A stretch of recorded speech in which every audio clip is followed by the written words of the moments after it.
US President Donald Trump has now escalated his spat with South Africa. He's officially disinvited the country from the 2026 G20 summit in Miami. Last month, Trump made waves when he announced he wouldn't attend the G20 in Johannesburg. Now he's taken the next step, claiming South Africa is not a country worthy of membership anymore and vowing to halt all US payments and subsidies immediately.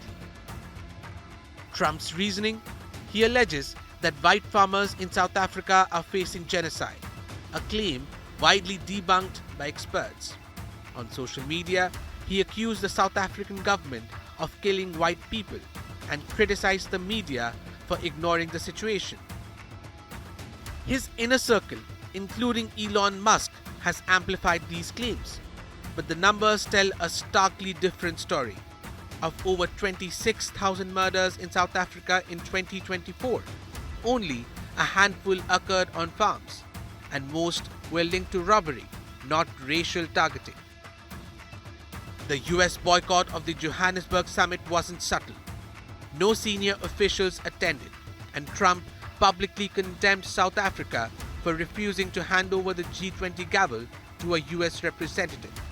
In May, Trump even offered refugee status to white South Africans, while continuing to accuse the government of systematic human rights abuses. Claims strongly rejected by President Cyril Ramaphosa, who called the allegations regrettable and stressed. There is just no genocide in South Africa. The disinvitation may have bigger strategic angle.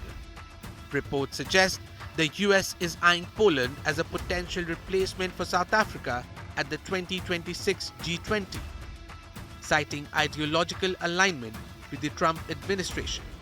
Yet, any such move would require consensus among all G20 members. At most, experts predict the US can deny visas to South African officials, effectively sidelining them from the Miami summit. Trade stakes add another layer of tension.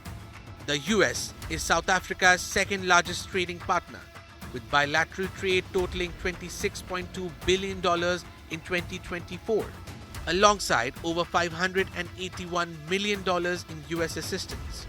Trump's punitive measures threaten this vital economic relationship, while the South African government maintains it will continue participating in the G20 as a full, active, and constructive member. Trump's disinvitation highlights a deeper pattern: misinformation, unilateral action, and a willingness to isolate nations over disputed claims. South Africa, a democratic nation shaped by the legacy of apartheid and led by Cyril Ramaphosa, is standing firm. Their absence is their loss, Ramaphosa said of US officials skipping the Johannesburg summit. The big question remains: is Trump's hardline stance against South Africa a principled defense of human rights, or just another political maneuver to rile his base and rewrite global alliances? With Rishika Radhya, Bureau Report, India Today Global.